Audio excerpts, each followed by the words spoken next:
Fala pessoal, eu sou o Lucas Ximenes. Hoje eu vou dar uma aulinha de Primeira Guerra para vocês. Bom, a nossa aula ela vai ser para os professores muito especiais, Lucas Arraes, Papalardo, Pedro Paulo e para o Caio Cazu, que recebeu aquela cartinha do Pacheco. E bom, hoje a aula vai ser em 3 etapas. A Primeira Guerra que vou dar, depois Modelos Atômicos com Rafa Thompson, depois Guerra Fria com Felipe. E para a gente começar a nossa aula de Guerra Fria, a gente precisa se atentar à linha do tempo. Em 1871, a gente teve a Guerra Franco-Prussiana, que ela que vai iniciar, basicamente, as primeiras tratativas da guerra, porque ela vai firmar a unificação alemã. Ou seja, a Alemanha, depois de 1871, ela vai realmente ser um país que vai se desenvolver, se industrializar e criar realmente aquele perigo, aquela tensão com França, Reino Unido e Rússia.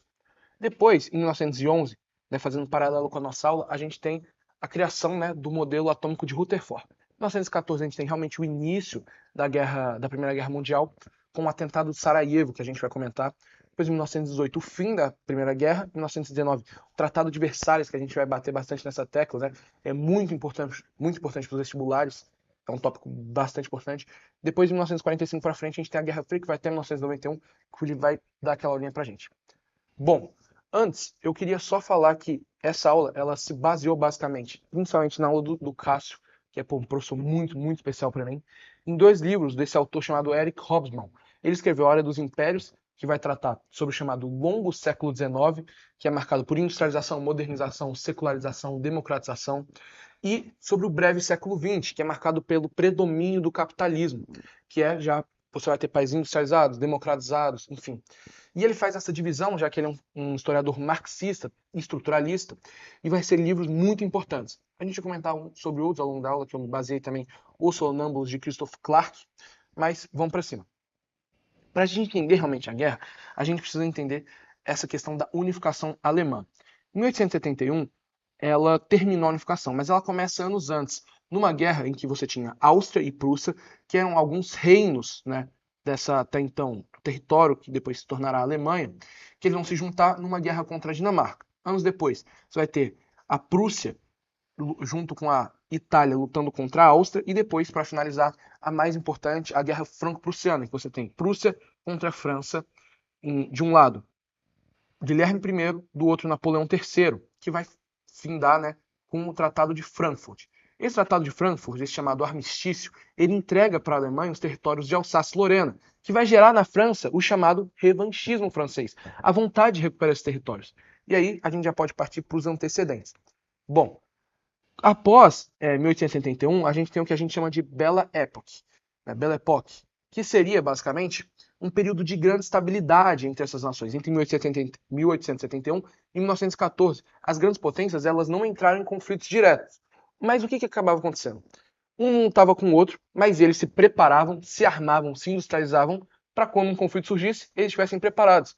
Tanto que durante esse período você vai ter o surgimento de algumas alianças, como a Aliança dos Três Imperadores, que depois não dá certo. Vai ter mais para frente a própria aliança da Tríplice Entente, da Tríplice Aliança, que basicamente já são esses países se preparando para uma possível guerra. Por quê? Porque a gente tem a chamada paz armada. Eles vão se armando, tudo em paz, mas eles vão se tornando cada vez mais belicamente mais fortes, porque eles sabiam que em algum momento aquela guerra ia explodir. A gente também teve, durante essa paz armada, né, que é chamado do breve século XX, a supremacia do capitalismo, que eu comentei, e os principais países beligerantes seriam, de um lado, Reino Unido, França e Rússia, e do outro lado, Império Austro-Húngaro, Alemanha e Itália. A Itália ela tem um caso à parte que eu vou comentar, mas vamos para cima. Bom, quais são os principais motivos para guerras que a gente precisa saber para os vestibulares? Seria basicamente 4. O papel da política externa alemã, que eu comentei com vocês, toda aquela questão, que basicamente Guilherme I, quando ele assume em 1871, ele adota uma política mais neutra, junto com seu chanceler Otto von Bismarck. Passados alguns anos, o neto de Guilherme I assume, chamado Guilherme II, mas ele já adota uma política muito mais imperialista, darwinista social, que afasta a Alemanha dos outros países, como Reino Unido e Rússia, principalmente, gerando uma tensão. Ou seja, esses países eles estavam na paz armada, mas eles já tinham uma tensão, um atrito entre eles. A gente também comenta sobre a própria paz armada, que é um dos motivos da guerra, mas para os historiadores marxistas e para Lenin, ele dizia que o imperialismo seria o grande causador da guerra. A busca por novos mercados e a busca por novos territórios foi o grande motor da Primeira Guerra. Alguns historiadores, eles culpam a Alemanha como sendo causador, porque as medidas de Guilherme II geraram um atrito direto. Guilherme II, ele é, vai lá e começa a industrializar e, enfim, e coloca em perigo aquela frota naval britânica que tinha uma hegemonia e que coloca, por exemplo, a soberania inglesa em perigo. Então, Guilherme II ele gera aquele atrito no cenário europeu. E o próprio nacionalismo. Eu comentei com vocês que o Tratado de Frankfurt, em que Guilherme I faz com Napoleão III, né, pega os territórios da Alsácia e da Lorena. Ou seja, basicamente, os franceses queriam, tempos depois, recuperar esse território. Mas, ao mesmo tempo, tem uma questão muito importante. Existiam duas vertentes na Europa, naquela época, né? O pan-eslavismo e o pan-germanismo. Com o pan-eslavismo e o pan-germanismo, a gente vai entender o que seria esse nacionalismo que eu escrevi aqui. Bom, o pan-germanismo seria uma união entre os países germânicos, a Áustria-Hungria e a Alemanha. E o pan-eslavismo seria uma união entre os países eslavos. Porém, existia uma vertente chamada da União dos Países Eslavos do Sul, que, traduzindo para a língua deles, seria Iugoslávia, ou seja, o iugoslavismo. Ou seja, a Sérvia queria recuperar a Bósnia para elas. A Sérvia que tinha, bom, a Bósnia que estava sob controle da Áustria-Hungria e que era um país com maioria eslava, e a Sérvia olhava aquilo e falava, não, eles têm que ser nossos. E qual foi a estratégia adotada pela Sérvia, né? Não pela Sérvia em si, mas por alguns grupos terroristas. Eles acreditavam que colocar a Áustria-Hungria em crise, em caos, seria a estratégia adequada para a gente conseguir pegar esse território. Então eles queriam instaurar o caos. E como que eles vão fazer isso? Eles tinham um grupo chamado de Mão Negra. A Mão Negra tinha uma vertente na Bósnia chamada de Jovens Bósnia. No dia 28 de junho de 1914, você vai ter um atentado. O Gavrilo Príncipe vai matar Francisco Ferdinando, que é essa imagem aqui. Então, a morte de Francisco Ferdinando, nesse dia, é o estopim da guerra. Os sérvios, eles vão sofrer algumas acusações da Áustria-Hungria, que vão falar que eles foram os responsáveis pelo ataque, e vão escrever a chamada Carta Branca. Só que a Carta Branca era impossível de ser aceita pelos sérvios. Ela colocava a soberania em xeque. Eles falavam que o exército sérvio tinha que ficar sob controle da Áustria-Hungria. Como que alguém aceita isso? E aí a Áustria-Hungria vai lá e ataca a Sérvia. E aí, tudo aquilo que já estava armado, toda aquela questão daquele barril de pólvora na região eslava, explode. Mas se você comparar o tamanho da guerra, o que a Europa vai se debruçar, a pessoa que estava lá na Inglaterra nem sabia daquele atentado. Mas do nada, como toda aquela estrutura já estava armada, você já tinha paz armada, os países já estavam em tensão, tudo é como se apertasse um botão e tudo começasse a desencadear, um efeito dominó. E aí a gente vai ter em 1915 a entrada da Itália. A Itália no primeiro ano de guerra, de 1914 e 1915, ela fica neutra. Porém, ela muda de lado. Isso é muito engraçado. Ela muda de lado. Tipo assim, como assim a Itália muda de lado? Ela é meio que subordinada pelos países da Tríplice Aliança, né? Perdão, da Tríplice Entente, aí para, no caso já eram as potências centrais, ela sai do lado da Alemanha, Áustria-Hungria e tudo mais, e muda para o lado da Rússia, Reino Unido e França, com a proposta de que eles vão receber alguns territórios. E isso, poxa, é como se eles estivessem trocando a carta, né? E aí é entendido o ano de 1917 pelo historiador Eric Hobsbawm e Christoph Clark como o ano da decisão. Em 1917 você tem a entrada dos Estados Unidos na guerra. Bom, o que aconteceu? Você tem Guilherme II, teve uma sacada que ele falou: se a guerra estava travada, era uma guerra de trincheiras, nenhum país conseguia avançar. Na parte ocidental você tinha a guerra de trincheiras, na parte oriental você tinha uma guerra ali, Alemanha e Rússia, com avanços muito retardados, muito pequenos e tudo mais. Então, a grande sacada de Guilherme II foi: eu preciso dar o tudo ou nada. Ele precisa dar o all-in. E para fazer isso, ele fez o afundamento de navios que levassem suprimentos para os países da Tríplice Entente. E basicamente, esse afundamento de navios gerou uma intriga entre Estados Unidos e Alemanha. Ao mesmo tempo, ele propõe uma aliança com o México, colocaria realmente a soberania estadunidense em comprometimento. E, para finalizar, a gente sabe que os Estados Unidos, antes da guerra, eles deviam dinheiro à Europa.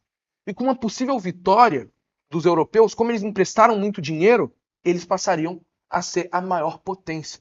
Então o presidente Wilson, que assumia na época os Estados Unidos, ele percebeu isso e falou assim, a gente precisa entrar na guerra. Ele escreve, né, os chamados 14 pontos de Wilson, que ele propõe algumas coisas. E o 14º ponto é muito importante. Ele fala sobre a criação de uma Liga das Nações, que depois vai ser criada com o final da guerra. Ao mesmo tempo, em 1917, você tem a Revolução Russa. Os bolcheviques, eles tomam o poder. A gente tem primeiro um governo provisório, depois a tomada do poder pelos bolcheviques, depois se torna um partido comunista. E essa tomada de poder, que tinha uma população em crise, tem a saída da guerra pelo Tratado de Brest-Litovsk, que permite com que os alemães saiam da parte oriental da guerra contra a Rússia e vá para a parte oriental. Mas o que Guilherme II não esperava era que a entrada dos Estados Unidos na guerra iria mudar o jogo. Eles fizeram, os alemães, uma ofensiva final no ano de 1917, porém ela não deu certo. E quando os aliados eles fazem realmente um ataque, aquilo destrói os alemães. Os alemães eles não aguentam mais lutar. E o grande negócio é que os alemães se rendem antes mesmo de serem realmente invadidos. Isso vai dar início a uma das principais consequências da guerra, que é o mito da facada nas costas. Alguns alemães mais extremistas, eles falaram que o fato da Alemanha ela ter se rendido sem realmente ter sido atacada foi culpa de alguns judeus, porque a República de Weimar, ela que depois assume com a Revolução Alemã, ela foi comandada por alguns judeus e alguns grupos que meio que fraudaram e meio que enganaram a população alemã. Ao mesmo tempo, o Tratado de Versalhes ele humilha a Alemanha. A Alemanha ela é completamente humilhada. Aquele povo é posto em crise. Você só podia ter até 100 mil soldados. Era melhor você queimar dinheiro do que madeira. Tava inflação, crise. A população estava passando fome. Ao mesmo tempo, né, você tem alguns. Um dos principais, uma das principais opiniões é de um cara chamado John Maynard Keynes, que ele escreve um chamado As Consequências Econômicas da Paz, que ele falava que aquele Tratado de Versalhes iria gerar uma inimizade, iria gerar um revanchismo alemão contra os outros países. É nesse cenário de crise que surge um aparecimento de ideologias nazifascistas. Muitas vezes, para um povo que passa por uma situação de crise, uma ideologia que chega naquele povo e fala assim: ah, não, a gente vai conseguir resolver. As ideologias nazifascistas surgem para aquele povo como uma saída de se ter aquele revanchismo contra aqueles que o colocaram naquela situação. E um outro ponto muito importante é o chamado genocídio armênio. Os turcos levaram os armênios pelo deserto e realmente mataram eles. Ou seja, mais de 1,5 milhões de mortos, mas até hoje os turcos eles não assumem.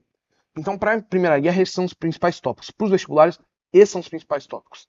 A aula ela termina por aqui. Eu sou muito grato a todos que me ajudaram até hoje.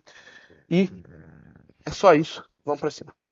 Dando sequência agora à nossa aula sobre a parte do século XIX, vamos retomar aqui a nossa linha do tempo. Nosso amigo Lucas Ximenes já deu aula sobre a Primeira Guerra Mundial. E agora nós vamos retornar com a parte da química, com a parte dos modelos de Rutherford e do modelo de Bohr. O modelo de Rutherford, como está descrito aqui, ele inovou quando ele dividiu o átomo em uma eletrosfera de carga negativa e com espaços vazios, e um núcleo de carga positiva, concentração de massa do átomo e pouco volume. Ou seja, a eletrosfera ela é basicamente todo o volume do átomo. A eletrosfera ela tem uma analogia que se faz que se a eletrosfera fosse o Maracanã, o estádio do Maracanã, o núcleo seria uma cabeça de um alfinete. Ou seja, o volume do átomo ele está basicamente concentrado todo nessa eletrosfera, enquanto a massa ela é concentrada nessa parte pequena que é o núcleo, que é composta ali pelos prótons, e hoje em dia nós sabemos que os nêutrons, mas na época não sabia ainda a existência dessas partículas que são os nêutrons. Aqui a gente tem a representação do modelo atômico de Rutherford. Essa aqui é a eletrosfera, com essas bolas aqui douradas, e esse aqui é o núcleo. Ou seja, aqui você tem os elétrons orbitando esse núcleo, né? E aqui você tem, que é muito importante de saber, que o elétron ele ocupava sempre a mesma órbita, ou seja, ele não sairia dessa órbita para essa, por exemplo. E também que essas órbitas eram completamente aleatórias. Então isso é importante para o próximo modelo, mas vamos guardar isso e daqui a pouco a gente volta, né? E o Rutherford ele descobre isso de um jeito muito interessante, com um experimento, onde ele bombardeia uma folha de ouro com partículas alfa, que são liberadas naturalmente pelo polônio, por exemplo. E a partir disso, ele descobriu que os átomos, que as partículas alfa, em vez delas passarem pela folha de ouro e irem para o outro lado, algumas, a maioria fazia isso realmente, mas algumas estavam sendo refletidas. Por que que isso acontecia? E aí é justamente para isso que veio o modelo de Rutherford, para explicar esse fenômeno. Porque quando você tem as suas partículas alfa, que são de carga positiva, elas vêm aqui e normalmente, como a maioria do volume do átomo é de eletrosfera, eles só vão passar. Eles só vão passar e aqui você tinha uma folha que estava captando essas partículas alfa e aí marcava a folha. Agora, poucas partículas conseguiam chegar perto do núcleo e aí o que acontecia? Eram desviadas. E poucas, menos ainda, iam de frente para o núcleo e aí eram desviadas totalmente. Então, assim, descobriu-se que você tinha uma parte de cargas negativas que era muito grande, que ocupava a maior parte desse volume do átomo, e uma muito pequena, com a massa do átomo. Só que esse modelo tinha dois problemas. Primeiro, que ele não explicava por que essa quantidade de cargas negativas concentradas no núcleo não colapsava, não explodia. Por que aquilo era estável? A outra, a gente vai ver aqui no nosso próximo slide, que é por que os elétrons não caíam no núcleo. Vamos ver isso agora? Segundo essa imagem aqui, daqui a pouco a gente passa para as outras partes, mas vamos primeiro nessa imagem. Você tinha esse elétron aqui, segundo essa teoria de magnetismo de Maxwell, o elétron ele deveria, ao ser acelerado, emitir radiação. A partir disso, ele perderia energia cinética, ele ia perdendo energia cinética até que, logicamente, em algum momento ele ia colapsar e cair no núcleo. Então, por que isso acontecia? Isso não era algo explicado pela teoria de Rutherford. E você também tinha esse outro problema que já se suspeitava. O Rutherford ele já suspeitava, mas ele não tinha como provar que existia uma outra partícula estabilizando. E aí chegou um outro cientista chamado James Chadwick que explicou isso. Ele descobriu o nêutron. O nêutron, que é uma partícula tal qual o próton e o elétron, só que é uma partícula subatômica. Só que ele não tem carga, né? A carga dele é neutra. Ou seja, ele está lá dentro do núcleo aqui, vamos voltar. Ele está aqui, ó, no núcleo. Digamos que essas bolinhas vermelhas sejam os prótons e essas bolinhas azuis sejam os nêutrons. Ele está ali estabilizando o núcleo e ele tem massa igual à massa de um próton. Ou seja, a massa de um... Não é exatamente igual, mas é muito parecida. A massa de um nêutron é quase igual à massa de um próton. Certo? Então, um problema foi resolvido. Um problema do modelo de Rutherford foi resolvido. Agora faltava o outro. O outro problema de Rutherford, que era esse sobre a emissão de radiação e o elétron não colapsar com o núcleo, ele só foi resolvido com o modelo de Bohr. E é para ele que nós vamos agora. Então, o modelo de Bohr, ele complementa esse modelo de Rutherford. São modelos parecidos, até visualmente, quando você vê a representação desses dois modelos atômicos, são muito parecidos, mas eles têm algumas diferenças que o Bohr ele complementa esse modelo de Rutherford. E vamos para ele agora. O modelo de Bohr, ele traz exatamente assim. Ele traz o núcleo, a eletrosfera, ou seja, o átomo ainda era dividido entre essas duas partes. Só que a diferença aqui é que, como eu disse, no modelo de Rutherford, os elétrons, ocupavam órbitas aleatórias. Aqui você tem órbitas estacionárias.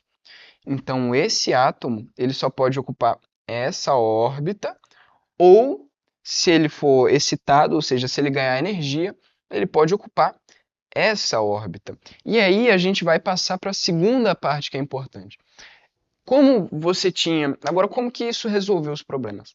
Esse elétron, ele ocupava aquele nível de energia, e aí ele poderia ser excitado, ele poderia passar para outro estado, para outra órbita, se ele ganhasse energia.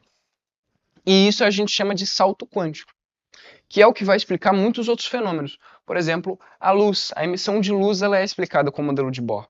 Faz muito sentido. Então, vamos explicar esse fenômeno. O seu elétron, ele vai receber energia, certo? Vamos dizer que esse elétron vai receber energia, por exemplo, em forma de calor. Não importa tanto a forma que ele vai receber. E aí ele vai saltar de camada. Ele que ocupava essa camada vai passar a ocupar essa aqui, esse nível de energia, essa órbita. E desse modo, como essa não é a órbita dele, ele tende a retornar à órbita original dele. Quando ele retorna, ele libera energia. Só que essa energia que ele libera é sempre em forma de luz, em forma de fótons. Então, dessa forma, ele emite luz quando ele retorna ao seu nível original. Lembrando que esse aqui é o nível de menos energia e esse aqui, quanto mais longe, mais energia, né? Porque você vai ganhando energia, você vai saltando, vai saltando, vai saltando. Ou seja, para você estar aqui, esses elétrons são os que têm mais energia, certo? Então, basicamente, é essa a importância do modelo de Bohr. Ele é muito parecido, ele ainda divide o átomo em um núcleo e em uma eletrosfera, com elétrons, com massa quase desprezível, com espaço muito grande, mas a diferença é justamente essa. No modelo de Bohr, as órbitas elas são estacionárias, ou seja, não existe uma órbita intermediária. Ou você ocupa aquela órbita ou essa. Não tem como você ocupar aqui no meio. E você também traz essa questão dos níveis de energia, os níveis eletrônicos. Para você saltar de uma, não é uma órbita fixa. Aquele elétron ele pode mudar a órbita dele se ele ganhar energia. E basicamente são essas as grandes mudanças no modelo de Bohr. São muito importantes porque explicam fenômenos do cotidiano e foi uma inovação muito importante para a química e para os modelos atômicos. Então é isso. Obrigado.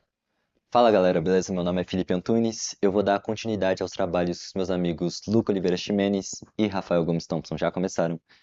E hoje eu vou falar um pouquinho para vocês sobre um dos tópicos mais relevantes da geopolítica, um conflito denominado Guerra Fria, que foi um conflito indireto entre os Estados Unidos e a União Soviética, no qual essas duas grandes superpotências, na chamada Ordem Bipolar, disputaram pela hegemonia política e ideológica do mundo durante quase 5 décadas, desde o fim da Segunda Guerra Mundial, 1945, até a dissolução da União Soviética em 1991.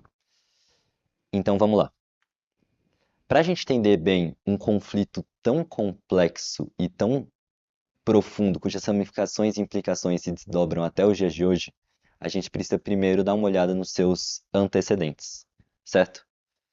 Como eu já mencionei anteriormente, a Guerra Fria ela teve início justamente no fim da Segunda Guerra Mundial. Então é lógico pensar que a Segunda Guerra Mundial foi a origem, foi a causa da Guerra Fria. O que aconteceu na Segunda Guerra Mundial? A gente sabe que o Japão, mas principalmente a Alemanha, adotaram políticas expansionistas extremamente agressivas.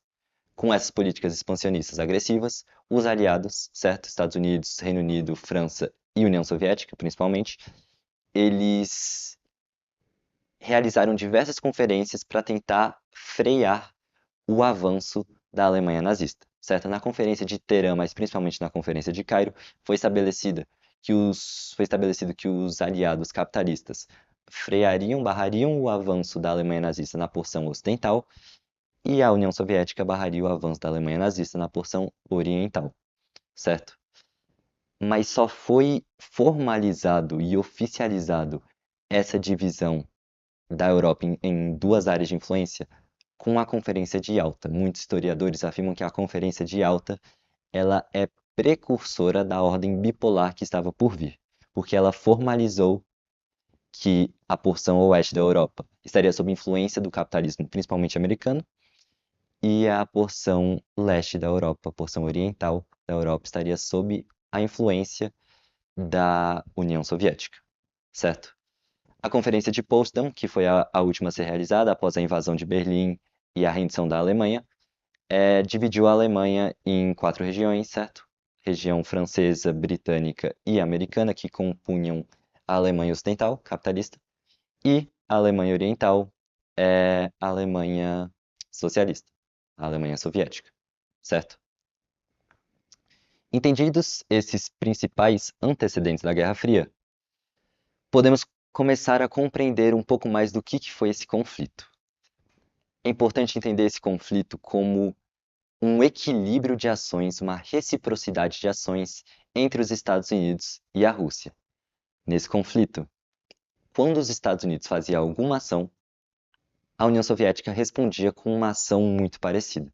Isso ocorreu na corrida armamentista, certo? Com as duas grandes superpotências aumentando exponencialmente o seu número de armamentos e de mísseis nucleares.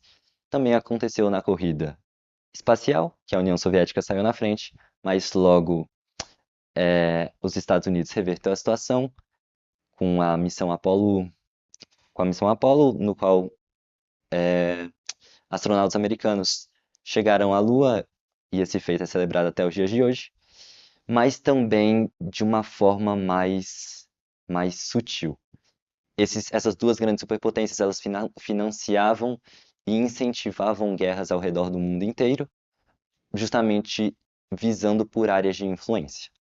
Além do mais, no que concerne à reciprocidade de ações dessas duas grandes superpotências, devemos ressaltar a questão dos planos bélicos e econômicos, certo? Dada a situação precária da Europa após o fim da Segunda Guerra Mundial, tínhamos muitas instabilidades, as indústrias estavam completamente desestruturadas, os campos agrícolas inutilizados. Então, os Estados Unidos viu nisso uma oportunidade. Essa perspectiva ela veio lá da doutrina Truman, a qual substitui a doutrina Monroe, e a doutrina Truman, né? Preza que o mundo deve ser capitalista, essencialmente, o mundo para os americanos, certo? Eles prezavam a contenção do socialismo. E por meio dessa doutrina Truman e dessa situação desoladora da Europa, os Estados Unidos teve a ideia de formar de organizar um plano econômico denominado Plano Marshall, no qual essa grande superpotência iria financiar os países capitalistas que sofreram algum tipo de dano com a Segunda Guerra Mundial, certo? Como o próprio tópico diz, reciprocidade de ações, a União Soviética fez o mesmo com o plano pecuniário denominado Comecon, que tinha função similar ao plano Marshall, só que para os países do leste europeu socialistas soviéticos, certo? Além do mais, podemos ressaltar o papel da OTAN, que era uma organização militar, e, por outro lado, na União Soviética, a gente tinha o Pacto de Varsóvia, que era uma união militar entre as repúblicas da URSS, certo? A OTASE também deve ser mencionada, que era basicamente uma ramificação da OTAN, só que com aplicações no continente asiático, porque os Estados Unidos acreditavam que o continente asiático era um local propício para a propagação do socialismo, dada a precariedade da região. Cobrindo esses dois tópicos, podemos seguir para a questão dos diversos conflitos, os conflitos indiretos que aconteceram durante a Guerra Fria. Foram muitos. Podemos citar alguns desses conflitos. Podemos citar, por exemplo, na Europa, a questão da Grécia. A Grécia ela teve uma guerra civil logo após o fim da Segunda Guerra Mundial. Basicamente, a monarquia grega, que era apoiada pelos Estados Unidos, começou a enfrentar uma guerrilha comunista apoiada pelo RSS, e com o auxílio dos Estados Unidos, essa monarquia saiu vitoriosa. A gente tem também a questão da Revolução Chinesa, que levou à formação de um grande de dois países, certo? Taiwan, que era a porção da China capitalista, e a China mesma, a República Democrática da China, que era socialista. No que concerne os conflitos, também podemos citar a a Guerra da Coreia, do Vietnã e do Afeganistão. A Guerra da Coreia, ela terminou com um armistício denominado Armistício de Panmunjom, que dividiu a Coreia em duas regiões, certo? Coreia do Sul e Coreia do Norte no paralelo, Coreia do Norte e Coreia do Sul no paralelo 38 graus norte. E no que concerne o Vietnã, a gente teve aquela questão de Ho Chi Minh, dos Vietcongs, que terminou na unificação do Vietnã do Norte e do Vietnã do Sul sobre um único regime socialista, certo? Laos, Camboja também seguiram essa mesma lógica, foram reunificados sob um regime socialista. E o Afeganistão, a União Soviética não conseguiu manter-se no poder, e ele acabou sendo esquecido também pelo, pelos americanos e tornou-se uma região à parte. Mas o mais importante que deve ser mencionado é a Revolução Cubana. A Revolução Cubana, sabemos que foi quando Fidel Castro e Che Guevara, especialmente, tiraram o tirano Bautista do poder, que ele era apoiado pelos Estados Unidos. E isso nos levou a um dos ápices da Guerra Fria, que foi a crise dos mísseis. O que aconteceu? A União Soviética, ela instalou bases nucleares em Cuba, certo? Pela primeira vez na história, os Estados Unidos estavam submetidos a um campo de ação de mísseis nucleares da União Soviética, certo? Foi realizado então por navios americanos um cercamento em Cuba e foi dado um aviso que se em 13 dias não fosse retirado os mísseis, eles invadiriam, certo? Essa história poderia ter ocorrido de uma forma completamente diferente se não fosse pelo punho firme de um comandante, o comandante denominado Vassili Arkhipov, porque o que aconteceu? Um navio americano ele enviou um torpedo sinalizador. Só que um tripulante de um submarino que estava na região, um submarino soviético, ele, ele acreditou que ele acreditou que esse torpedo ele era um indício do início da guerra nuclear. E ele avisou os comandantes. Eram três comandantes no navio B-59. Dois giraram a chave para disparar um torpedo nuclear. Apenas Vassili Arkhipov manteve a mão firme e não disparou. E evitou uma guerra nuclear que poderia ter mudado completamente o mundo como nós conhecemos. Certo? Cobrindo esse tópico também, vamos agora para a questão da decadência da URSS. Certo? Em primeiro lugar, existe uma grande insatisfação popular na URSS. Isso diferencia muito os Estados Unidos da União Soviética, porque os Estados Unidos sabia controlar a população. A União Soviética, a população estava extremamente insatisfeita. A instabilidade política também era muito grande. Por exemplo, dois líderes após Brezhnev, eles, o primeiro ficou 2 anos no poder, que foi o Yuri Andropov, e o segundo ficou apenas 1 ano no poder, que foi o Konstantin Brezhnev. E além disso, ocorreram diversas manifestações e rebeliões na União Soviética, como a insurreição húngara, a Primavera de Praga, o movimento sindical Solidariedade, que foi gravíssimo para a organização política da União Soviética, porque ele foi o primeiro a prezar pelo capitalismo. Então a União Soviética estava já muito em decadência, além do mais porque ela estava destinando todos os seus recursos financeiros à economia militar, negligenciando completamente a economia civil. Então faltavam produtos e serviços básicos à população. E isso só aumentava a insatisfação popular, certo? Até que chega o último governante da URSS, Mikhail Gorbachev, o qual é conhecido por estipular duas grandes medidas, certo? A Glasnost e a Perestroika. A Glasnost foi uma medida política que prezava pela democratização da URSS. Também estipulava a doutrina Sinatra em substituição à doutrina Brezhnev. A doutrina Sinatra, ela dizia que a União Soviética não iria interferir mais não iria auxiliar mais nem belicamente nem financeiramente os países socialistas do leste europeu e nem qualquer outro país socialista. Certo? A perestroika, por sua vez, era uma medida que impedia, que focava na economia civil em detrimento da economia militar. Certo? Gorbachev marcou o fim da União Soviética. A insatisfação popular era muito grande, existiam políticos que estavam lutando para que a União Soviética acabasse e eles pudessem assumir o poder. Então, em 1991, Gorbachev renuncia do cargo e, como sua última decisão, ele decide desintegrar a União das Repúblicas Socialistas Soviéticas.